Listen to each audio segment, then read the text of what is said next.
right. Hello and welcome, everyone. Thank you for joining. We're going to have a few more people joining in the next few minutes. I'm Stephanie Bruder, President of UN Women USA New York, and we are so thrilled to have all of you here with us tonight and have these amazing speakers. We're eager to dive into this powerful conversation. And I'd like to start by putting tonight in the context of UN Women's work for political participation around the world. I'm going to share some reasons that this work is so necessary. More than 150 countries have laws that actively discriminate against women. And it may surprise you that in up to 39 countries, women cannot get a job, pursue a trade, or register a business, be a head of household, open a bank account, obtain a national ID, equally inherit, and married women can't choose where to live, travel freely outside the home, or disobey their husbands. And unfortunately, 137 women are killed daily by a member of their own family. We can't achieve our goals for gender equality or make the necessary changes without women's equal political participation. So let's talk about the current challenges there. What are the barriers to political participation and leadership around the world? Well, resource gaps, of course, affect competition. Polling locations are often in unsafe or remote areas. Women are 2/3 of the illiterate population. Childcare responsibilities can prevent travel. And there's a risk of sexual violence based on political affiliation or ethnicity in some cases. Moreover, women candidates, as we know, face intimidation. UK Member of Parliament Diane Abbott received half of 25,000 abusive tweets sent to women MPs in 6 months, which underscores the chilling effect abuse has on women, and especially young Black women in public life. Let's look at the progress that has been made on leadership. So since 1997, we have more than doubled women parliamentarians worldwide, yet we're still below 25%. Moreover, just 6% of heads of state and government are women. In one example of the untapped potential here, women lead the countries with the lowest COVID-19 rates. And so to give you a sense of how UN Women works to build women's political participation, they build fair opportunities to campaign and to register to vote. They build protections from election-related violence, training for effective candidates and leaders, and engaging with political parties to promote leadership. So let me show you some of these results. To give you a sense of the snapshot of the work and the results, in Zimbabwe, lobbying gained women 35% of seats, up from 17%. In Colombia, UN Women supported adoption of a 30% quota for women candidates, and in Timor-Leste, supported the Women's Caucus there and candidates. Moreover, I want to show you what the work looks like on a daily basis. In Kenya, UN Women trained 900 candidates, resulting in 20% women legislators, more than doubled. UN Women also backed a gender audit to create a law that political parties must not exceed 2/3 of any gender. And in the violent aftermath of the 2008 election, they mapped access to health and legal providers for survivors. In Egypt, UN Women helped create a union of 500 women's groups and an election watchdog organization, and partnered with the government there to issue IDs to 2 million women to vote and access public services. In Mali, UN Women supported the creation of a women's oversight platform for fair and violence-free elections. Here you can see presidential candidate Hadera Achida Cissé on the campaign trail. In Guatemala, UN Women trained aspiring candidates in political strategy with a focus on indigenous women, who are 40% of the population, and created radio spots in 5 languages to encourage women to vote. Liberia had the first elected woman head of state in Africa, and yet women comprised just 12% of parliament there. So here is President Ellen Johnson Sirleaf addressing aspiring candidates during a training with UN Women on election strategies. And in Pakistan, UN Women supported registration of 40 million women and collection of voter turnout data. They created a media campaign to reach 25 million. However, Pakistan is a prime example of registration not resulting in participation, with only a 3% turnout on average. In one recent local election, none of the 53,000 eligible women voters turned out because they were prevented by male family members, religious communities, and armed men at the polls. So the work of UN Women is vast and daunting, but I can also share some powerfully good news. In 1 year alone, this is the impact of UN Women. They extended legal aid to more than 150,000 women and brought humanitarian relief to more than 500,000 women and girls. They adopted 82 laws and policies in partnership in 40 countries to empower women economically, and scaled support for women and girls survivors of violence in 49 countries. Moreover, they reviewed the progress on the Beijing Platform for Action with 102 countries, and that Platform for Action is important because it flags urgent action areas and defines concrete ways for countries to bring change. So if you are inspired by the efforts of UN Women in political participation, please consider donating, because with your support, we can do more. And tonight, when you donate any amount, we are excited to enter you to win a t-shirt, Beautiful Equality, with equality written in 50 languages. So the information on how to donate will be found in your chat. Thank you so much. And now I am thrilled to introduce Meisha Williams-Bertels, our marketing chair, who has led the development of this fantastic series, to kick off tonight's much needed conversation. Thank you, Meisha. Thank you, Stephanie. Hello, everyone. Growing up in the South, I know all too well about the struggle that people face just to be heard at the ballot box. This was driven by my aunts and uncles retelling their stories of how they were beaten and held in jail cells in the South just to have the right to vote and be fully recognized as an American citizen. Being heard, seen, and accounted for at the polls has always stuck with me. And so that's why I tried to hold office when I was in high school, college, and beyond. I am thankful that as marketing chair of UN Women USA New York, that I was given the space to create the Black and Women in America series. The series is to foster honest and raw conversations on topics such as voting and how the experience affects Black women today. No matter your skin color or gender, these critical conversations are for everyone, as it will provide opportunities for self-reflection, tools for growth, and actions to become better allies within our personal and professional lives, which is exactly what UN Women stands for: equality, inclusion, and empowerment for all women. So without further ado, let's start this much needed conversation, shall we? It is my pleasure to introduce our moderator for the evening, Jamia Wilson. Jamia is an activist, writer, and speaker for women's rights. She's the first woman of color and the youngest to hold the title of Executive Director at the Feminist Press, a first for the organization's 50-year history. Jamia's work has appeared in numerous outlets, including the New York Times, The Today Show, CNN, Elle, BBC, and the Washington Post, just to name a few. So Jamia, the floor is yours.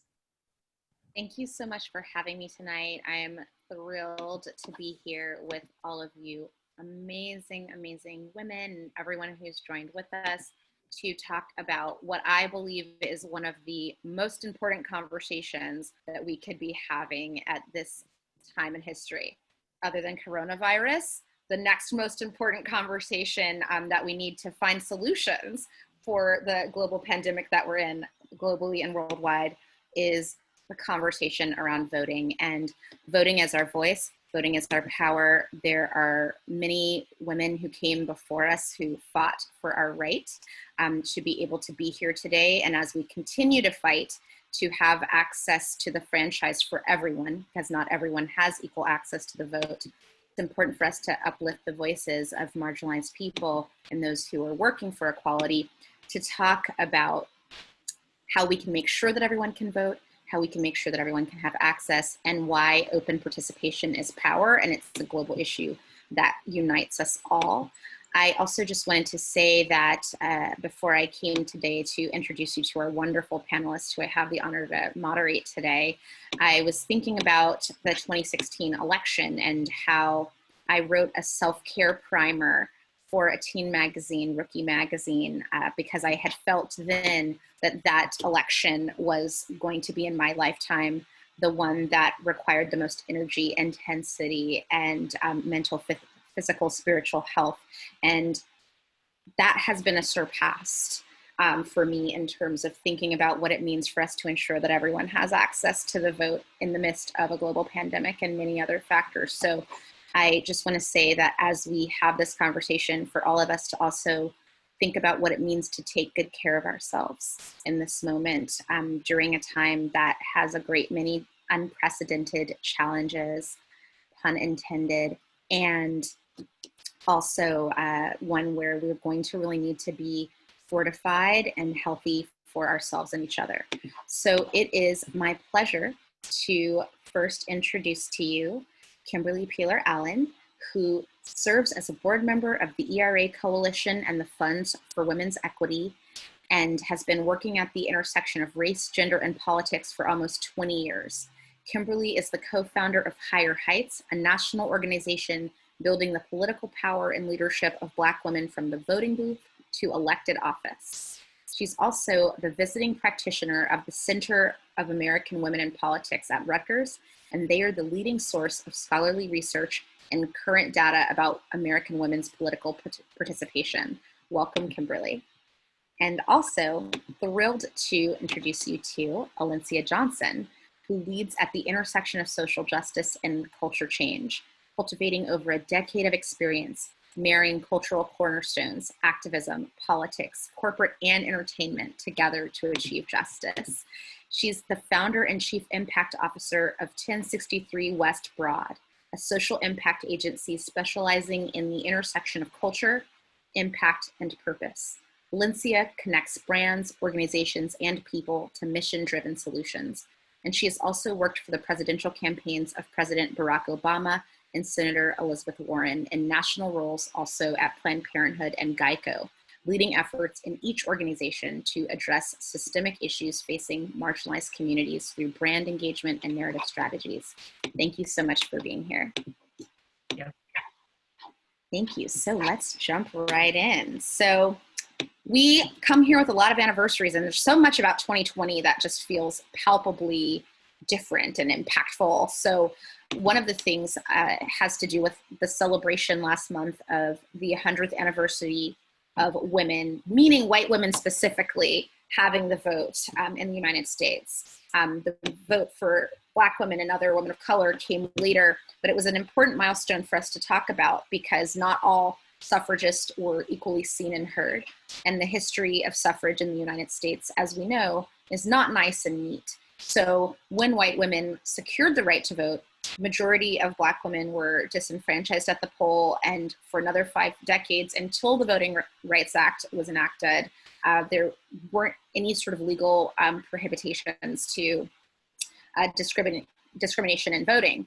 And not only to mention that Native Americans and Indigenous women were only able to win the right to vote by fighting for it state by state, with the last state to fully guarantee voting rights for Native people being Utah in 1962. And to think about that, what that means for the people who originally inhabited this land, having to have the longest fight, but also one that was on the state by state level, is very profound and very problematic.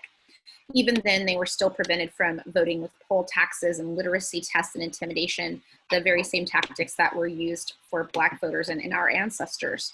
So starting with that, why is the history of this 19th Amendment so poorly understood, even if it directly connects to the current experience of Black voters today and other marginalized communities?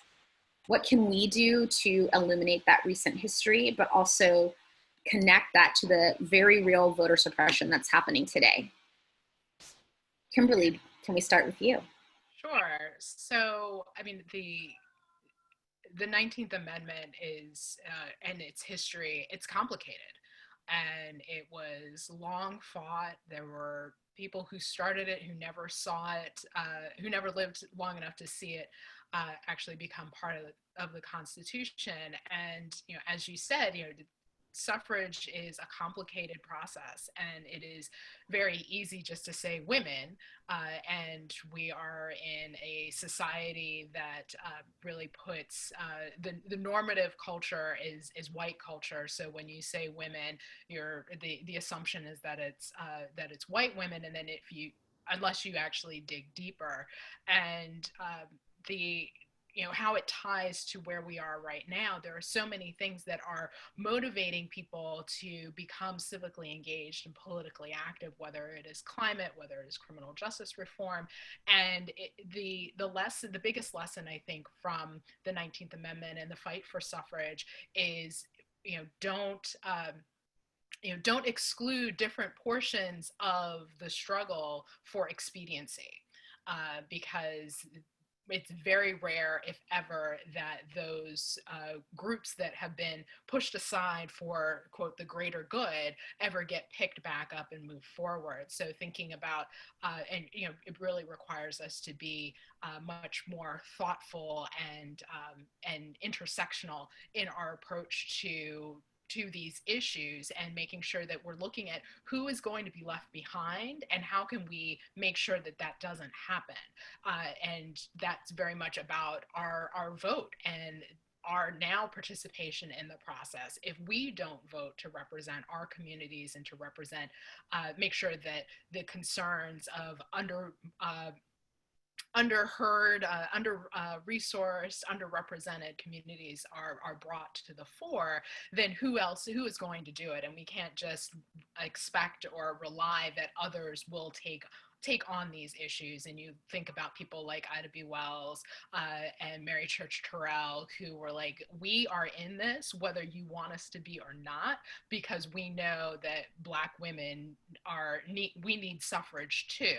And so it is that in that vein that we really need to continue to fight in this moment, and think about very holistically about all of the problems and all of the multifacets to these problems, and make sure that we're not leaving anybody behind. Thank you so much. And Alencia, do you want to weigh in on that?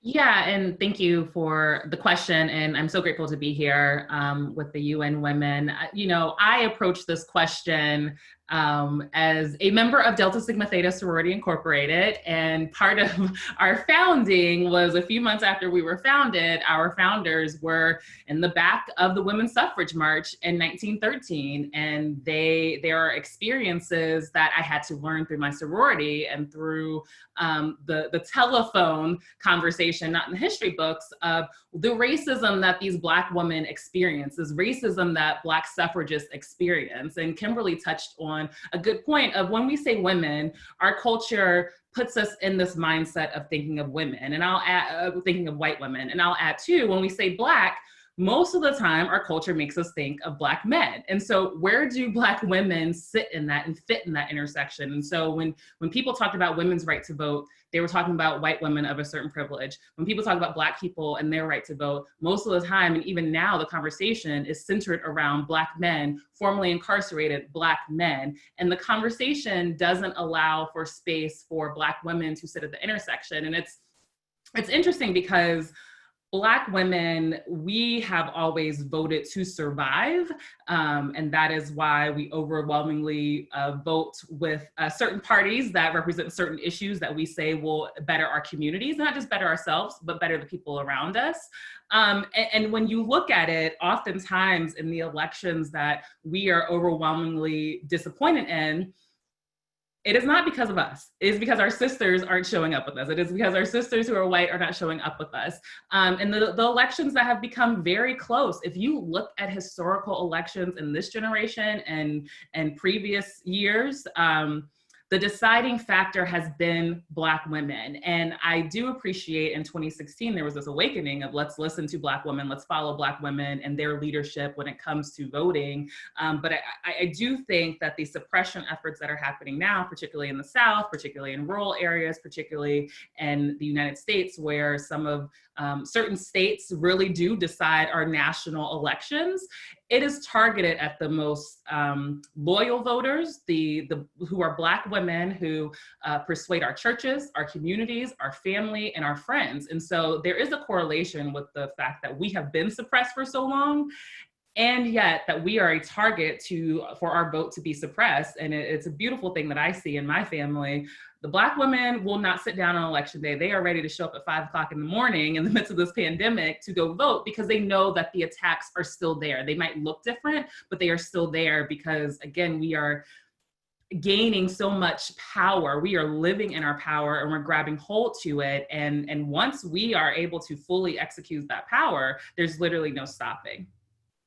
So speaking of family, and you speaking of family gave me this image of how many of us have a memory of voting with our mother or grandmother, or many of us, I've seen friends who are parents posting voting with their daughters in their lives, and the power of that moment and what it teaches to previous generations about their voice and their power. How can these stories inspire our understanding of recent history's impact on today?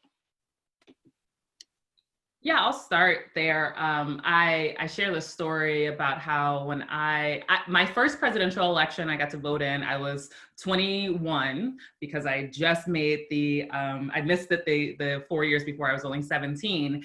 And I drove home from my university to go vote with my family I voted for Barack Obama because it was so important in our family. My grandmother worked the polls. She obviously worked for the NAACP. She volunteered for the governor's office, but she also worked the voting polls every single year, and even in primary and special elections, because she remembers when she was growing up and when she was an adult with young children and a husband in Southern Virginia, how she was still under so many voter suppression laws, right? And so I learned these stories from my grandmother down to my mother and my aunts, who I just knew in that historical election, I had to actually be home. I had to drive home early in the morning to go vote with them because it was so powerful and historical. And so I don't take that for granted when I talk about living out my ancestors' wildest dreams. Part of that is doing my part in voting and not taking that privilege, that right for granted. I will be in the midst of any movement, I will find my place to work on any issue. But if I don't exercise my right to vote, I don't have any say in what our government is doing because I didn't even use the one tool that is available to me. Yes, there might be some barriers in place, but I at least if I didn't try, I have no opportunity to talk about these other issues and ways to hold the government accountable. And also for me, and as my grandmother, God rest her soul, she said to me a few years ago before she passed, she thought that she had fought for women's liberations and civil rights, so I didn't have to do the work that I'm doing. And so to honor her legacy, I have to get up every single election day and go vote for her. And I wear my Shirley Chisholm shirt. You can see my poster back here, or whatever shirt it may be. But that is literally living out her dreams, because while I'm able to have these big grandiose dreams of our political power, of, eventually a Black woman president one day, she had to dream just about literally being able to exercise her right to vote. And that is something that I cannot take for granted. Thank you, Kimberly. Does an image come to mind from your experience? I think we all have our memories of the first time that we voted.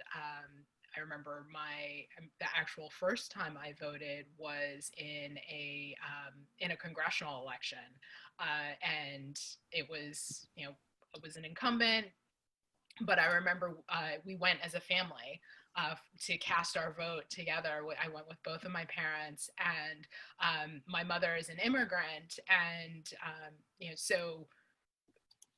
Coming from another democratic country, but she was like, this is something, the American democracy is something that that every country tries to emulate. The smooth transition of power between one party to another. She comes from Jamaica, and they hold elections and people die. And she said, the fact that we have local elections every 2 years. We have presidential elections every 4 years, and people don't die because they tried to vote, or how they voted, is really monumental, and it's something that we must adhere to and really support, and then do all that we can to make sure that voting is just step one. And that was something that was always part of the conversation of like, okay, now you see who you voted for, let's now pay attention to what they do after Election Day, so you can decide whether or not you want to re-elect them.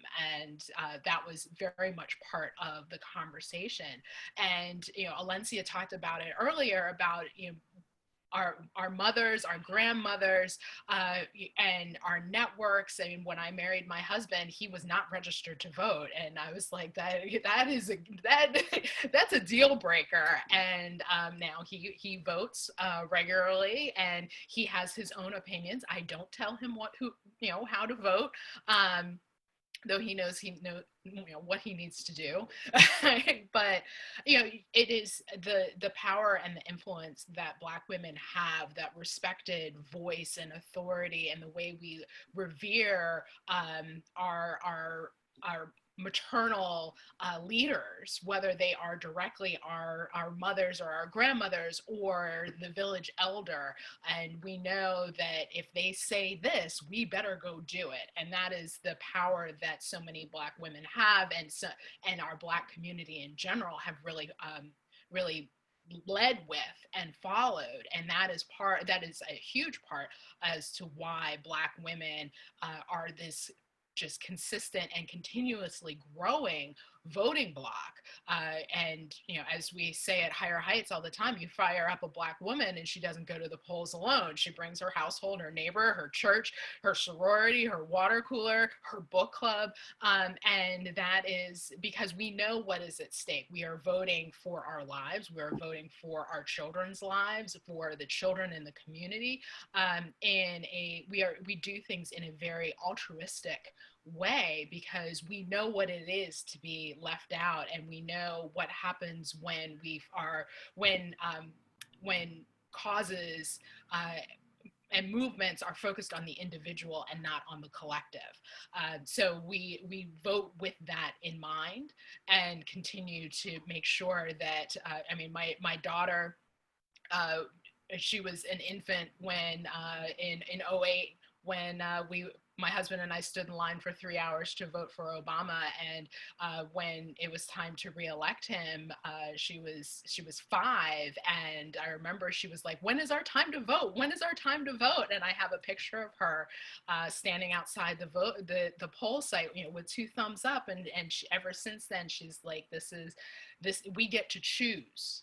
And for a small child, and for children in general, the opportunity to say that you have a choice and you can choose something, and that's something that I want to make sure that she continues to have, that you do have a choice, and your choice matters, and your choice makes a difference. Thank you. So let's talk a bit about the various tactics that are being used in suppressing the votes of people who want to make a difference by using their voices, but are being blocked from accessing the vote. Right now, we're seeing a slide from Fair Fight that breaks down information about voting laws, voter purges, harassment at the polls, and other troubling forms of suppression that we are still seeing many years after the Voting Rights Act. And I was wondering if you all could speak a bit about voter suppression, but also give our audience some takeaways as actions we can take to support fair elections, and also to know who are our trusted guides for information about the fair fight that we're trying to fight. Who should we be looking to for support, guidance, and information, and how can we ensure that our voices are heard at the polls? Alencia? Yeah, I'm so glad that you put this graphic up, and I'm glad that we are talking about Fair Fight, because Fair Fight was founded by a Black woman, Stacey Abrams, who should have been the governor. But because of voter suppression, she is not, literally. Hundreds of thousands of people were purged from the voting rolls. There was conflict of interest within that election regarding the Secretary of State, who was also running at the same time. And there were just very strategic efforts to suppress that vote. And I will say this about that election is that folks knew that Stacey Abrams was this powerful voice. And I do believe there was an effort before she even declared running for governor to suppress this woman's political power, because what she was doing was bringing in new voters, young people who hadn't been engaged in Georgia and represented. If you look at the last gubernatorial race in Florida, that was decided by half a percentage point. That's a few thousand people. And what we know what's happening in Florida is that, okay, formerly incarcerated folks, they can have their voting rights restored if they pay back all of their fines. That is a new form of a poll tax. What we see happening right now in the midst of the COVID-19 pandemic, we see people using the coronavirus as an excuse to close down polling locations. We've seen that in Wisconsin and Kentucky, specifically in cities that are overwhelmingly Black, overwhelmingly Latino, overwhelmingly urban. We're also seeing them in rural places where there are more low-income folks. And this is, I firmly believe, and I know we're supposed to be nonpartisan, but I do believe that the efforts to do this are to sway elections in a certain demographic, to maintain power among a certain demographic. And so I would advise everyone listening to this call to pay attention to what's happening. Fair Fight, it's a great resource, nonpartisan C3 organization. The former First Lady of the United States, again, another Black woman, Michelle Obama, has a wonderful organization. When We All Vote is amazing. Vote.org gives you the information that you need to vote for in your community, but also look into organizations like the Florida Restoration Rights Coalition that is really working on restoring the rights of disaffected voters. I'm living in Virginia right now, and fortunately the current governor here, has passed laws to restore the rights of formerly incarcerated folks. And so I would look to some of these organizations and to some of these states that are modeling this. Additionally, pay attention to how your local officials are talking about the current pandemic that we're in, the deadlines, what is happening. Check right now. It is not too early to be thinking about your vote plan, because things are changing, locations are changing. The way that you can turn in your ballot, if you're doing it early, you're mailing it in, these are changing. We see what's happening with the post office. And so it's important for us to get vote ready right now, because you don't want to, if you're deciding to vote in person, you don't want to show up and you're not prepared. If you want to vote by mail, you don't want to miss a deadline. If you want to vote absentee, something may have changed. I mean, I had an absentee ballot sent to me late at the beginning of the pandemic, and it had to be turned in late. I hope it was counted, because that was no fault of my own. I requested it in enough time, but there was still a lot of lag time. And so those are some of the ways in which I see suppression efforts. And I will say, if we look at those local elections or those statewide elections, and even at the 2016 election, literally, it has come down to just a few hundred people in specific counties and cities, literally a few hundred people. And so that is why, and I know, like, I work in politics and people are like, oh, you're always talking about voting, but literally every single vote matters. Every single vote matters, especially when there's this effort to stop our vote. And if our vote wasn't so powerful, why would they be trying so hard to, disenfranchise us? And when we were talking before tonight's event, we were talking about how a lot of times, sometimes it can seem in the media like voter suppression is something that happens far away or happens to other people. And we were sharing that just in our group, that we had experiences of voter suppression.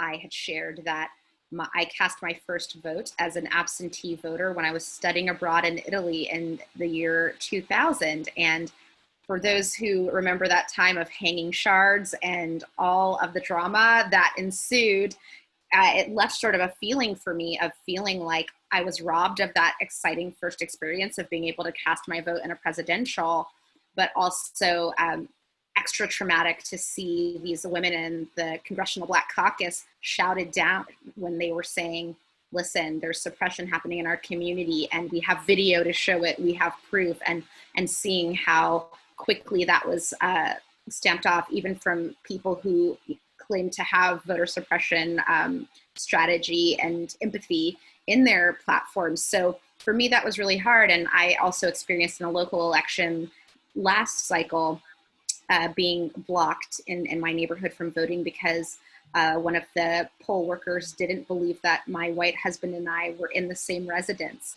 and wouldn't listen to me and told me to stand behind him. And so I share this story to say that, you know, this is New York City, and people often think voter suppression is something that only happens in places like my home state of North Carolina, where there's some documented incidents of that happening a lot. And yet it happens right here in New York. And so much so that I had to call election protection and, you know, advocate for that person to be removed from their position because they couldn't be objective and they couldn't treat all voters with respect. So Kimberly, I know that you've also experienced voter suppression and was wondering if you could share with everyone about your experience. Sure. I mean, I've voted in every election since I was 18 years old, and have voted at the same poll site for, you know, almost 15 years.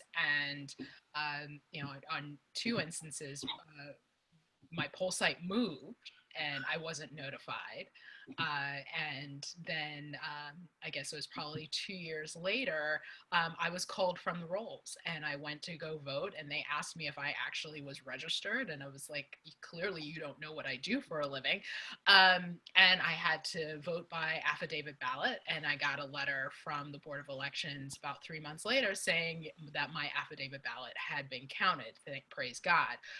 But you know, it can happen to anyone in anywhere. I mean, I live in Brooklyn, New York, which is the largest concentration of Democratic voters anywhere in the country. It is safely blue, but for whatever reason, they called. There's documentation. I think there's an investigation by the Attorney General into the Board of Elections in New York because it was literally hundreds of thousands of people who were valid voters who were called from the rolls. So absolutely double check your registration, make your vote plan, have plan A, B, and C. Also what happened here in New York is they ran out of envelopes in the primary to mail out the absentee ballots. So if you don't get your absentee ballot, if you've applied for one at a time that you feel comfortable, then you may need to make your plan to go vote early or vote on election day. So, and then lastly, I would just say this is where voting all the way down the ticket, all the way down the ballot is critically important because secretaries of state in this country have so much, they administer our elections, and really pay attention to what the secretaries of state are and are not saying about how they are protecting the vote and planning on administering elections. And when there is an election for Secretary of State, some states they're appointed, some states they are not, but they're elected. So you need to really pay attention to that because what happened in Georgia was it was an elected Secretary of State who was very vocal about not expanding and actually contracting the voter rolls. There have been other Secretaries of State in other parts of the country who have been very vocal about trying to make it as easy and accessible as possible. And this is every American's right to cast a vote. And the guise of trying to prevent voter fraud is a red herring. And it has been shown time and time again that you know, as much as people talk about it and investigations that are done, they come up with, you know, they may go through an entire election in a state and they may literally come up with 10 cases of voter fraud. So it is really an attempt to suppress and contract the voting numbers, and just really be very aware. It's not just thinking about, you know, making sure that your garbage is picked up or state taxes, but how are they administering the election, and what is the priority? What are your governors saying? What are your secretaries of state saying? How committed are your attorney generals to protecting your right to vote? Yes, and I definitely think that even though I've had some of those hard experiences and experiences like yours, they've emboldened me to really do the research. So I also really appreciate you sharing that and talking about making sure that we get the research. I can't begin to tell you how much I now check my polling stations, because that's also happened to me where I haven't been notified and shown up to vote, and having people say, you're not supposed to vote here and you have to get yourself somewhere else to do it, which is a major accessibility issue, especially for people who would have economic and transportation and disability barriers. So I also wanted to talk about how it's been 7 years since Section 5 of the Voting Rights Act was deactivated. And for nearly 50 years, Section 5 assured that voting changes in several places like Alabama, Alaska, Arizona, Georgia, Louisiana, Mississippi, my birth state of South Carolina, Texas, and Virginia were transparent, vetted, and fair to all voters regardless of race. In the years since, impacted states have increased the purging of voters while the purge rates elsewhere remain the same. So, can we just go quickly through, and Kimberly, I think this would be a good question for you, given the work you do at Higher Heights, of what might be the lived experience for a Black woman voter in affected states. And I think what's important about this question is also for us to think about the ways we can help to improve that experience wherever we are, through our advocacy, through our online activism and raising our voices. Yeah, absolutely. The experience of Black women trying to cast a vote in places like Georgia and in North Carolina, we've seen just this primary season where in particularly Black and brown communities, you've seen electronic poll sites show up with no power cords, or you've seen too few poll workers to actually administer or open the polls, and the lines are tremendously long. And if you are a shift worker or work on an hourly wage, you can't afford to stand in line for 3 hours to cast your vote, and you may or may not be able to come back. So really thinking through, how can we make this easier for people?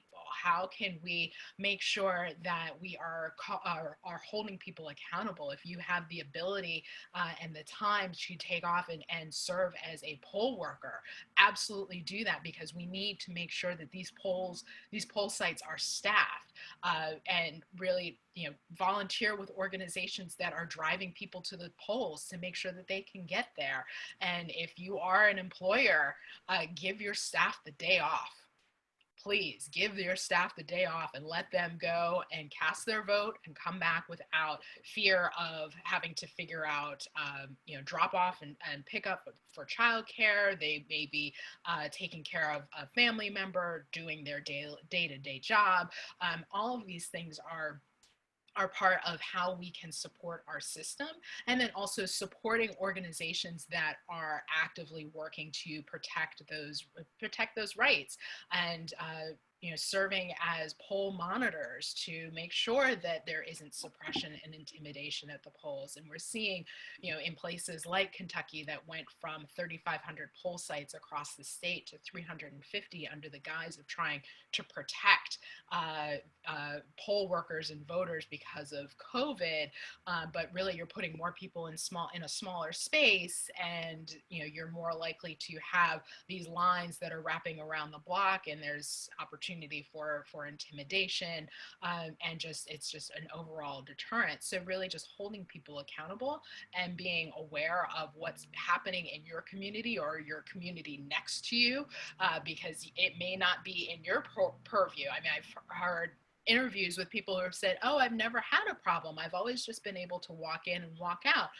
Where the next town over, that's what they're saying in a white community, or particularly a white affluent community, but you go maybe 2 towns over, or, depending on if it's a city, go, less than half a mile, and you have lines around the block, broken poll machines, too few workers, and just really be very aware of that disparity and how that disparity is disenfranchisement and suppression.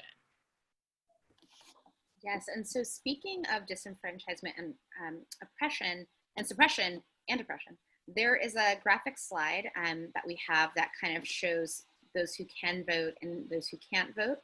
And I was wondering, Alencia, if you can speak about people who've been incarcerated and the challenges that they are experiencing when trying to vote, people who've served their time and have not been able to access the vote because of their status as being ex-felons.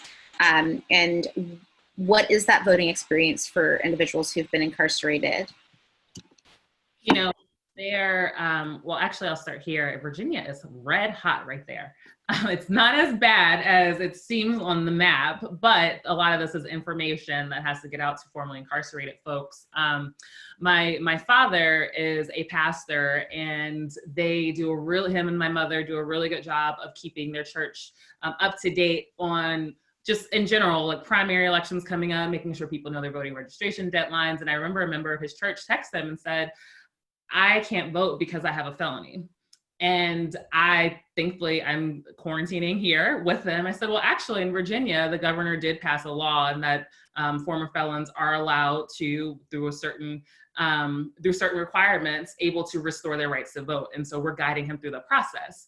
Now, they're privy to me, who pays attention to all of these kinds of issues and scenarios, but a lot of people aren't. I posted this on my Instagram, Know Your Rights. There are a lot of organizations who are trying to, one, inform people what state that you're in, what the laws look like. There are places like Vermont where you can vote while you are still incarcerated. There are some places where as soon as you come out of prison or jail, your rights are restored automatically. There are some places where, there's a waiting period, there's filing, and then there are some places where, again, I go back to Florida, where they are literally saying, oh, your right to vote is back. However, you need to pay all these fines. And as we know, these fines stack up. And for people who are incarcerated, they don't have a job, so they're not making money except for the pennies and the 10 cents that they're getting an hour for prison labor to pay these fines. So it is another form of voter suppression. And so I challenge folks to go, When We All Vote has a good resource on their website about voters restoring their rights to vote.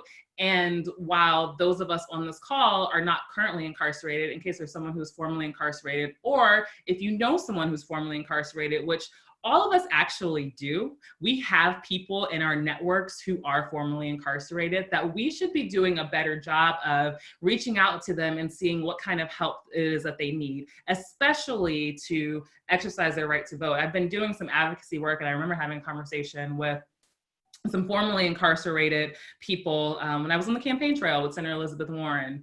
And someone said, one of the members of the roundtable said, I just don't feel human. I get out of prison and I'm not even allowed to exercise my right to vote. I understand the hurdles I have to go through to get a job and housing, all this stuff, but I can't even exercise my right to vote. And he believed that if I could just vote, I can improve so many other things in my current situation, from housing, from my job opportunities, from taking care of my family, all of these things. And so I think it is incumbent upon us to disseminate and share this information, and then also do that work. Get on the phone and volunteer and see what the laws are. And I'm assuming most people here are in New York, but people in other states. Do your research, call your family and friends in other states and help them get that information out, because it is really an important issue. And I will say that research has shown the reason that in the Florida election, the gubernatorial race a couple years ago, the reason that the amendment passed was because it had bipartisan support. Right? There's a lot of research behind that. This is actually, there's significant support from different ideologies, from different backgrounds around restoration of voting rights. And so it is incumbent upon us to have that conversation with our communities. So speaking of those voting rights, one of the things that isn't talked about much is around how having an ID that doesn't match your gender identity or your presentation can affect your right to cast a ballot in any state.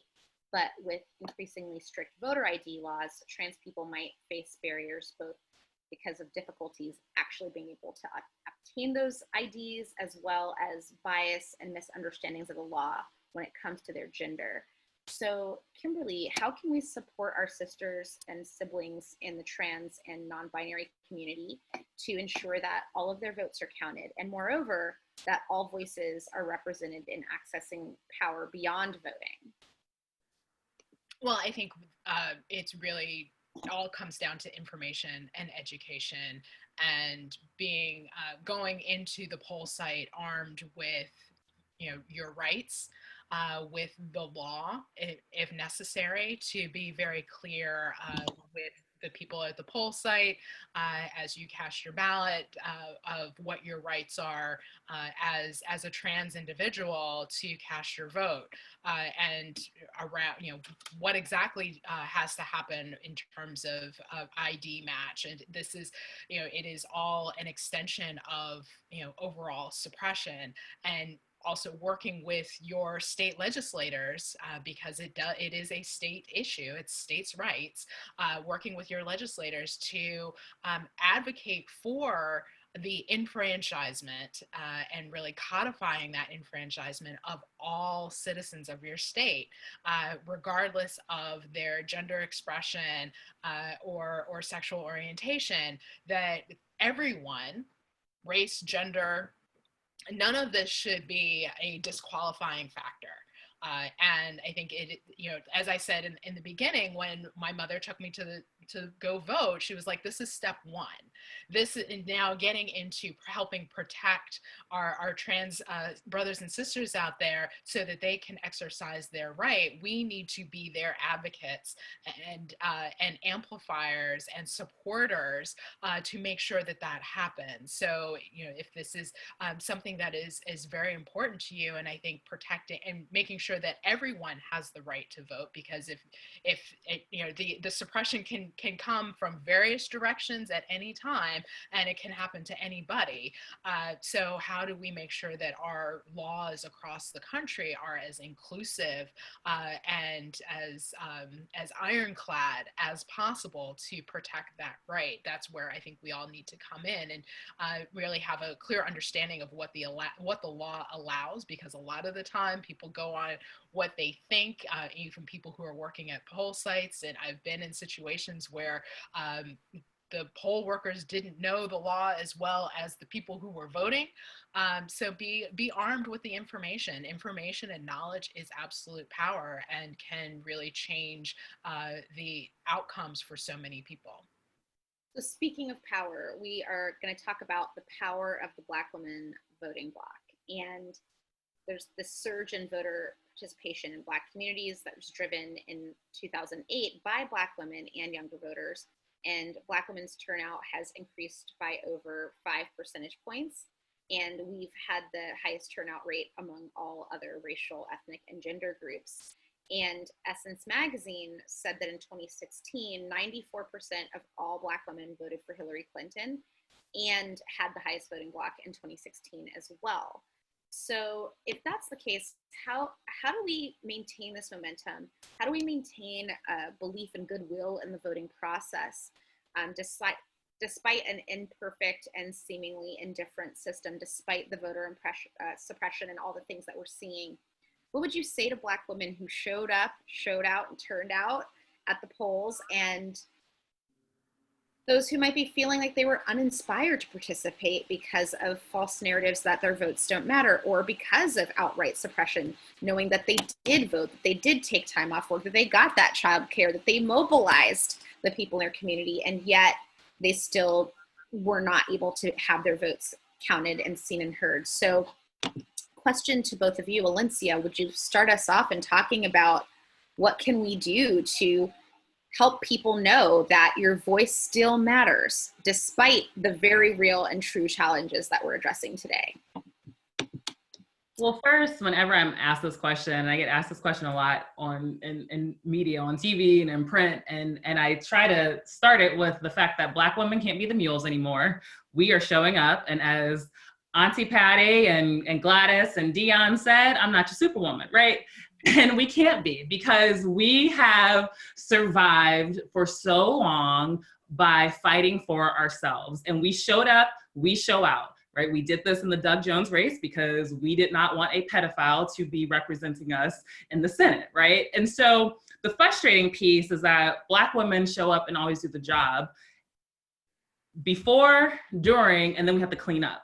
And I think what happened in 2016, yes, women came together and rised up together, But there was a very real conversation that Black women were having with white women who hold privilege of, listen, it's your turn to fight. It's your turn to follow our leadership, but it's also your turn to organize your community, because I can't do that. I got enough already over here to fight voter suppression, to ensure my cousins and whoever are voting, to ensure that they're not listening to the misinformation that is being targeted in Black spaces online, on Facebook especially. And so part of this doing the work is punting it back to the women in our communities who have privilege. And I don't have a problem saying that. I have worked for organizations that seem to be representing more white women than women of color. I work for Elizabeth Warren, a white woman, and I have made a very real public declaration that I am no longer working for white male candidates. I only work for tickets that have either people of color or women on them, because our power is so important that we have to have the representation. And so the other piece of this too is we can't just show up to vote. It is proven, and I credit the work of Higher Heights, who are such good friends of mine. We've done work together, getting Black women on the ticket, on the ballot, because we are winning historic elections. But also there's that in-between space that the three of us sit in, that political operative space, that campaign strategist, that communication strategist. If you are frustrated with what is happening, okay, you know what, I'm gonna vote, but I'm also going to volunteer. I'm also gonna figure out a way to raise my hand and do work in a different way to shift the outcomes. But again, you know, part of this, I know Jamia, you were talking about self-care earlier. Part of my self-care is telling people, listen, I'm tired. I'm literally tired today, and I'm gonna do my job, and it is your turn to do your job. And if you've never had anyone say that to you, and it sounds so trivial, it sounds so, some people say flippant, but it's not. That is actually holding our power, because again, Black women are always going to show up. I see the disinformation that's out there. I see the conversations that are out there. And, you know, when people think that, you know, running for president is, you know, promotion for a new album, there are people even within Black communities who, you know, see the shiny object and run to it. But Black women are like, no, let's not talk about these clowns over here. Let's actually have a very real conversation about what is happening, how these elections are life or death. And I think what I'm seeing too now, what is so powerful, is that women are realizing that we are the majority of the population. If we band it together and voted on the same issues that would advance our issues, things will be better for all of us. And as Stephanie said earlier, you look at the countries who are handling COVID better, they're run by women.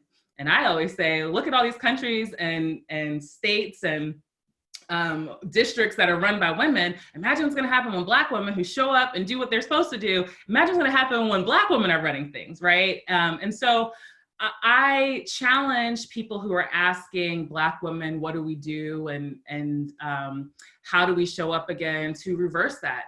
How can I support the community that is showing up, but still receives the least? Literally the least. We show up, we get the job done, and then if we get somebody in office, ooh, we're excited, but then we still get the crumbs. We literally get the crumbs. I work for President Obama. I love President Obama and First Lady Michelle Obama. We got my sister's keeper in like the last year or two of his administration, which was kind of just like a, here's your little gift, but it didn't create the lasting legacy of some of the other policies, right? And so at this point in time, Black women are showing up and saying, listen, you want our vote, you want us to stand with you and show up and show out, you've got to do something for us on the first day that you're elected. So speaking of that too, you know, knowing what is at stake, and we're talking about what is at stake, and these stakes are very, very high. You know, I think about all the time how I feel like votes we cast in this particular election will have reverberations through generations around all the issues that are at stake: racial justice, global affairs, climate, the Supreme Court, all of it, reproductive justice. And wondering, you know, given the media conversation we hear, and we have lots of conversations that we hear from different people in culture, rappers, Killer Mike, T.I., lots of conversations that are happening, is it okay to vote shame? You know, there are some people who are saying that if the system is broken, then, you know, it's not, the onus can't be put on people who don't show up at the polls. So what do you both have to say to that? Kimberly, do you have any thoughts on whether or not vote shaming is appropriate? I'm an unabashed vote shamer. I will claim that fully, that it not voting is a choice, and you are expressing your ambivalence, or you have no opinion about the status quo, but then you're going to turn around and complain about it. I have no words for you. So there needs to be that inside and outside agitation. You have to make sure that you are supporting people who live by your values, who will carry your values into the halls of power. And then you also have to hold them accountable on the outside. So you have to have that push and pull if you're going to be able to move things forward. And by just opting out and saying, they're all a mess. Well, they're a mess because you don't participate, because your voice isn't part of the process. And we have seen, particularly over the last, I'd say, 15 years, as the numbers of people of color in Congress have continuously grown, and the number of women in Congress has continuously grown, the change in legislation, the change in discussion and policy has evolved immensely, because there were different voices around the table. And you can't complain that it's just a bunch of white guys if you aren't pushing to put somebody else in there, or pushing somebody who has a different life experience. And it's also changing that narrative and really controlling that narrative of the power that you have as a voter, and demanding a return on your investment, and holding your elected officials accountable, and saying, no, I'm not going to let you say that, Black people don't vote. We vote. It's, everybody else has lower numbers than we do.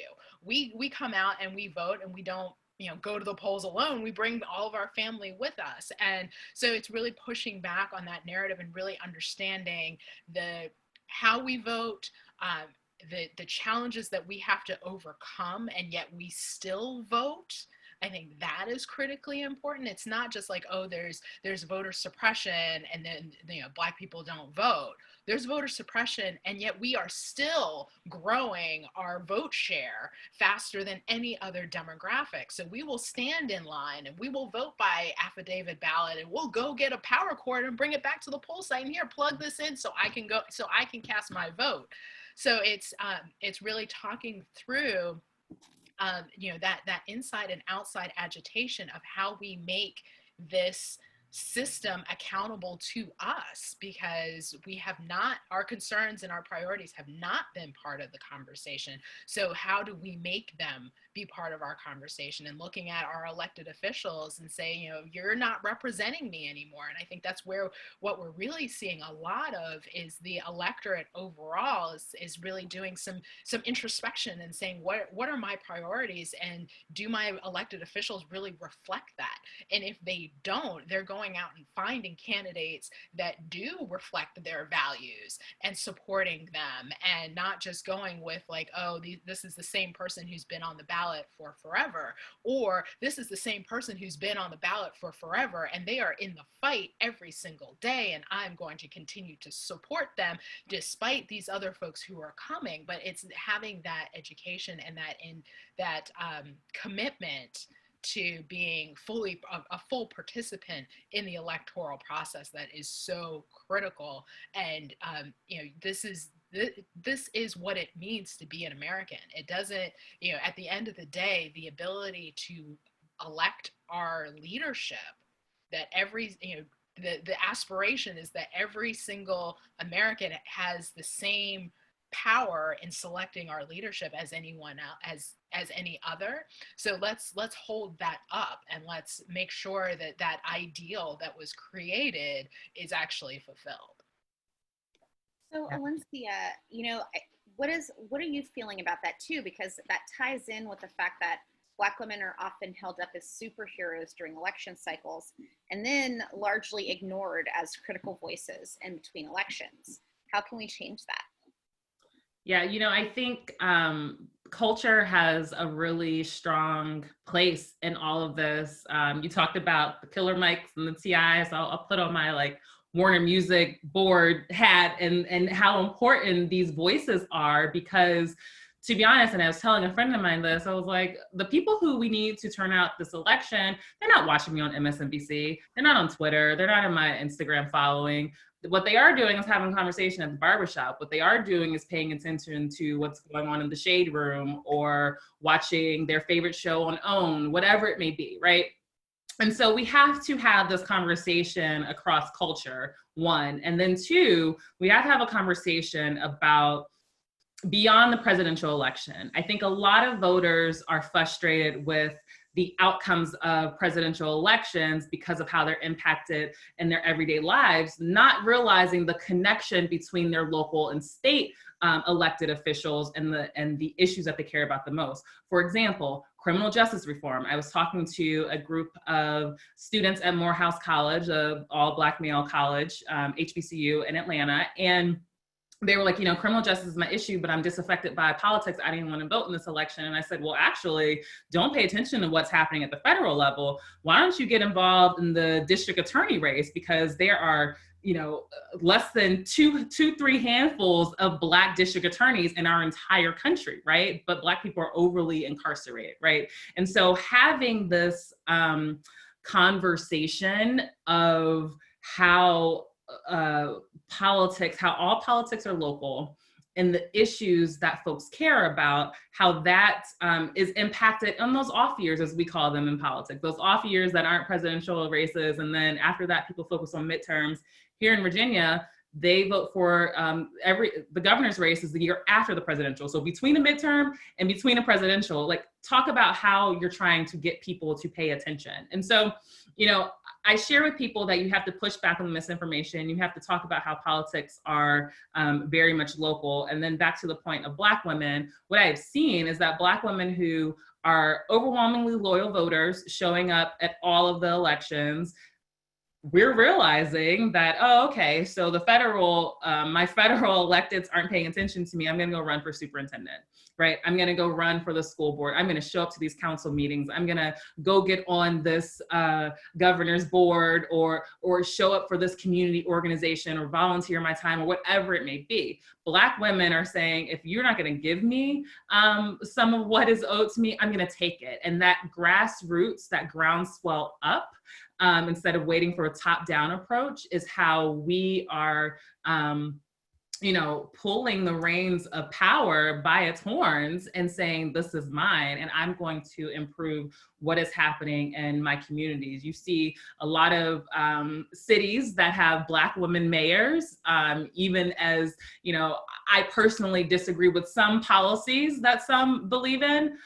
I see their bold leadership of don't mess with me and my community. I mean, just looking at Mayor Karen Harder-Peterson in New Orleans being asked crazy redundant questions that wouldn't be asked to a white male mayor about her very clear perspective on what phase 2 opening means. And she just said, she just shut it down. She shut it down. And while that reporter, he got in his feelings because of his white male privilege, everyone else was like, thank you for standing up for us and my safety. Thank you for cutting through the BS, cutting through the noise, and putting my needs first. And this is why we put you in this seat. And the thing about Black women is when we get what we want and what we deserve, we're gonna protect you.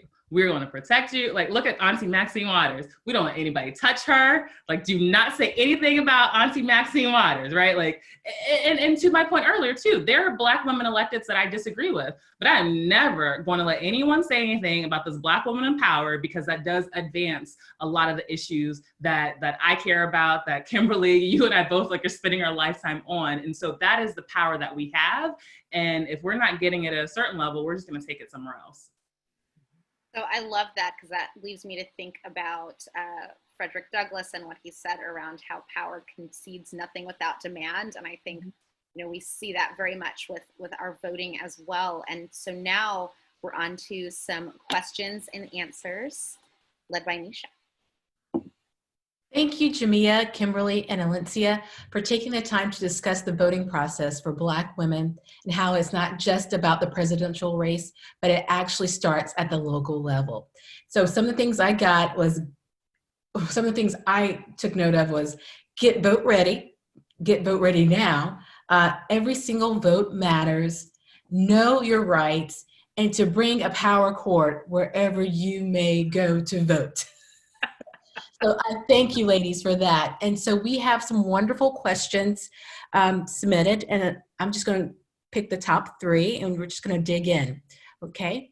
So the first one comes as a thoughtful question from Mary. Great panel. What kinds of programs are available to educate, motivate first-time voters, those who have just reached voting age, especially people of color? Shall you start, Kimberly? Sure. So there's a lot out there to inspire and motivate first-time voters. Higher Heights is a great resource for that. higherheightsforamerica.org, where you can see what's at stake, get your sense of the sense of your power. Read some of the research about the things that Black women voters have done that really, when so many times when we've presented our research and the power of our numbers, the Black women who've been there said, I never thought that I could make a difference like this, but you're showing me with data that I can, so I will. So that is a great resource out there, and there are a lot of organizations that are focusing on young voters and getting them inspired, and I will get links and drop those into the organizers so they can follow up, so that you have tools and resources to inspire. And then also just looking at outlets that are geared for just trying to broaden the narrative, particularly places like Blavity that are really talking about from the perspective of women and what is at stake and the difference that they can make. Thank you. So for you, Alencia, this question comes from Rochelle. What tools and or strategies can nonpartisan organizations use to incorporate more inclusive language to address the racial and ethnic disparities when discussing voting rights history and reform for women candidates? Whew, that's a big one. Michelle, how long do we have? I could talk about that all day. I can feedback on that too. Right. Well, I do think, honestly, Kimberly, the organization she founded with our sister Glenda Clark, Higher Heights for America, is a great nonpartisan organization.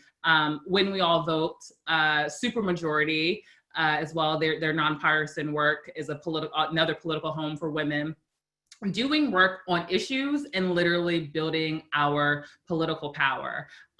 There's an organization called Emerge America that is run by a Black woman which trains women to run for office. And a lot of the women that we see in Congress started out in Emerge programs when they were running for local offices or statewide offices, and now they're running for Congress. And so those are some of the tools. I think the media fronts and the crazy language that we hear around women candidates, that's the broader conversation that we continue to push back around, the misogyny that we live in, this patriarchy that we live under. We are going to have, we're going to be fighting this fight for a long time. And I find myself in situations where even, again, women that I disagree with on certain issues, we do have a shared experience of, well, I might disagree with you on the issues, but I will stand up for you in the very sexist attacks that are happening against you. And sometimes it literally starts at home with your own internalized misogyny. Being on the road for Elizabeth Warren, or in 2016 for Hillary Clinton, I heard a lot of women say, well, I don't know, I just don't like her, or she's too aggressive, she's too angry. And I remember when we were talking about this panel, one of the like heartbreaking moments for me while working on Senator Elizabeth Warren's campaign was on one of the debate nights. She was asked by the moderators, so first of all, there need to be more women in journalism, covering these elections. And if you are working with journalists or partners, ask them to bring, ask that media partner to bring the woman to the room. I tell people that all the time. I said, if you're going to cover, this presidential race where there's a woman on the vice president's ticket, you need to have women, and Black women especially, covering that, because we have the nuance. But I remember on the debate stage, she was asked, what do you say to people when they say that you're angry all the time, or you're always yelling, or you have too much emotion? And she just said, one, she apologized, and I cringed. I was in the green room and I was just like cringing. She apologized and she says, I'm sorry that it seems as though I'm angry or I get upset, but we should be getting upset when people are asking for healthcare. We should be getting upset when people are asking for their basic fundamental needs. We don't ask that of men. We don't ask men, and again, back to her, people mocked her for having too many plans, but they also asked her, what are her plans to get things done, when a whole bunch of men have been running this country without any plan at all. And so some of the onus is on us, regardless of our political affiliation, regardless of the issues that we care about. We can't stand for any attacks on women. And literally, I know at times people say, well, I don't know. They often ask me, Alencia, what do I do? How do I talk about this? It actually starts at your dinner table. It starts with your family. I mean, I've had some very tough intergenerational conversations with my family, particularly when Me Too movement was becoming more mainstream, particularly around abusers who are Black men, which is a complicated issue for Black women to have, and the conversation of Bill Cosby within my family, right? And what that took among 5 Black women in different generations, and how we viewed this issue. And so that in itself, as I've seen, I kind of focus group my family and they know this, but I've seen over the years how they have shifted in their perspective, and how literally every single person in my family now says that women should be running this country. And it wasn't because I beat them, across the head with it, but it was because I had these challenging conversations and asking them, well, why do you think a woman can't lead? Well, if you don't think a woman can lead, how do you feel when people tell you that you shouldn't be going up for this promotion? And so, that to me is beyond the nonpartisan way to talk about it. That is literally the personal way to talk about it. And again, that interpersonal conversation, which expands out into your broader community. And then of course, those resources for women, as I said, Higher Heights for America, Supermajority, and Emerge. And you can give to their nonprofits, their nonpartisan organizations, and we should be doing that. And if there is a woman candidate that you support, I think you should also start giving to them as well, because we know that women, and particularly women of color, have a significant barrier when it comes to raising money to run for office. Would you like to have a response to that, Kimberly? I think Alencia said it all. I would just say, in terms of how do organizations talk about racism and sexism around voter protection and voter suppression, is really just, you have, to a certain degree, you just have to name it. You can't dance around it, because it is what it is. Mm-hmm. It is based on a white supremacist model of maintaining patriarchy, and it is also steeped in class as well. And when you name these things, as James Baldwin said, not everything that is faced can be changed, but nothing can be changed until it is faced. And you just have to name it, and really, as an organization, interrogate your practices, and for broader racial justice work, and think about how you are talking about these things. Would you be using the exact same words, regardless of whether the subject was Black, white, male, female?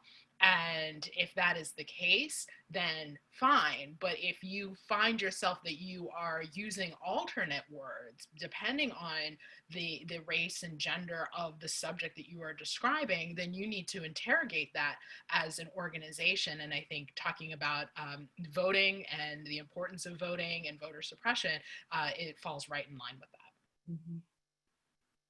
Thank you. So this is the final question for the evening. And it's addressed to all three of you ladies. And Ginger asks, the timeless critiques of the US democracy is that Democrats and Republican presidential candidates are two sides of the same coin, and therefore we consistently are forced to choose between the lesser of two evils. Do you agree or disagree, and why?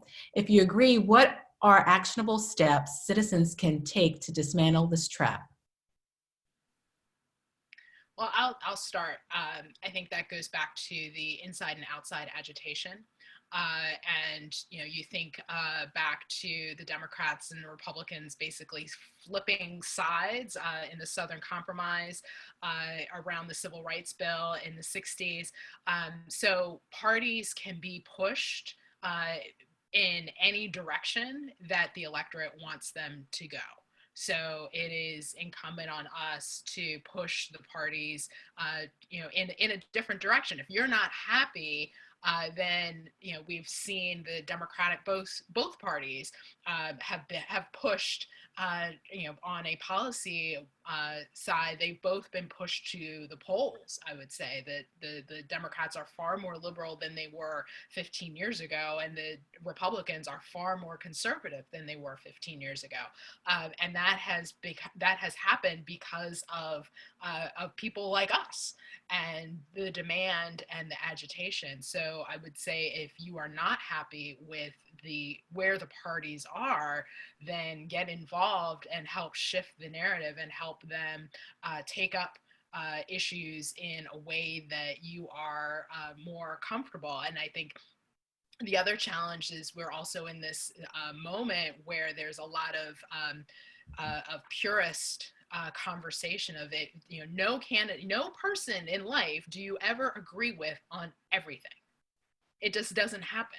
So to have that same standard for our elected officials or for our parties, I think is completely unrealistic. And we're seeing, voters and activists, yes, you have to have your lines in the sand that you don't cross, but depending on where the person is on various issues, like we've all said all night, we're not necessarily going to agree with you or agree with a candidate on every single issue. However, we have to look at the totality of your experience and what you represent to be able to say whether or not I'm with you or not. I mean, I have close friends who are elected officials, and we go on vacation together, but I'll call them and be like, I didn't like that vote that you took, and here's why. And they're like, I respect the fact that you called me to tell me that, and this is why I took that vote, and we'll just have to agree to disagree. And these are people that I consider my chosen family. So, I think that's part of the process, is we can't be purists because that's not a standard that anyone can live up to. Yeah, I mean, I wholeheartedly agree with that. One thing for sure, I certainly believe in is that we have to get money out of politics, because then we would be able to have more representatives who represent us, because there are so many barriers to elected office, particularly higher office. And I'll actually say even local and statewide office, because a lot of these electeds have to keep a full-time job in order to do that job, and they don't have the privilege of just doing one piece of the work. And then to Kimberly's point of how the parties have moved, listen, when I first voted, my very first vote was for a Virginia governor, and I appreciate growing up in a state like Virginia that has actually been very bipartisan. It's been very much, okay, well, we're gonna all actually work together. And when you look at the federal level, it hasn't worked that much that way. But over the course of my years, I've seen the Democratic Party be so against same-sex marriage, and Barack Obama and Joe Biden move on that, in addition to Barack Obama ensuring that access to birth control was covered with no copay. And then I would have never thought that the Republican Party would be championing criminal justice reform, right? Or at least signing it into law. I have my own personal reasons why that's happening, but it is happening, right? And so to Kimberly's point, you can push electeds. When it comes to the party work, I sit in this very peculiar space of being very much on the inside. I'll just say that I have the opportunity to do strategies on the inside, but having such relationships with activists and leaders of movements and tough conversations. And this conversation of, we can fight with candidates all we want to, right? There does have to be a line in the sand. There does have to be the barometer of like, you gotta at least be, as Kimberly said, you at least need to be able to vote if you're gonna be my husband, right? Like there's a certain level of things that you have to commit to as a candidate. However, if you are trying to make this candidate be the perfect candidate, we're going to lose. And then if we lose, we won't even be able to advocate for the bare minimum. And so I have this conversation with a lot of my friends, and we say this too in political work, you know, you can vote with your heart in the primary, but when it comes to the general, you've got to vote with your head. And I always say too, there are people, I've actually disagreed with every single person that I have voted for. I actually have disagreed and still do disagree with every single candidate that I decide to work for. But who is it that I'm willing to say, okay, if I get you in office, I feel comfortable sitting at the table with you because you will listen to me. And I hope that, and this is something that I'm trying to impart upon particularly younger voters, let's get rid of this purist mentality. And there are ways in which we're gonna have to work with both parties. There are ways in which we can hold people accountable. And to be honest, I think young people in particular, we've seen they vote on issues and not across parties. And as we continue to move that way, maybe the United States will come into a multi-party system. I don't know if it will happen in my lifetime, but there will continue to be shifts within the parties. And as we continue to, again, push big money out of politics, we will have a more diverse representation, which again will also shift how people are talking within the different parties. Well, thank you so much to Kimberly Peeler-Allen and to Alencia Johnson and to our lovely moderator, Jamia Womxn. I hope everyone has enjoyed the bits of knowledge that they shared with us. In conclusion, when we designed the speaker series, we wanted to do more than just offer a couple of hours of great conversation. So we created a resource toolkit that has books, articles, videos, how to become a poll worker, know your voting rights, and so much more. At the top of that page, we have also crafted a pledge that we hope that you will take tomorrow with us at 10 a.m. via social media. The pledge reads, I pledge to speak up for myself, to speak out as an ally, and to reveal injustice in the world. I hope you will join us to take the Black and Woman in America Ally and Self-Care Pledge on social media tomorrow, again at 10 a.m. And also, please feel free to visit this resource that we have, and we'll make sure that we incorporate everything that our lovely panelists have shared with us tonight and much more. And having said that, please stay tuned for our next event. We promise it will not disappoint. And I am so thankful again to Kimberly, Jamia, and Alencia. And I hope that each and every one of you have a wonderful night. And don't forget to bring your power cords and go vote. Thank you. Bye, everyone. Thank you so much.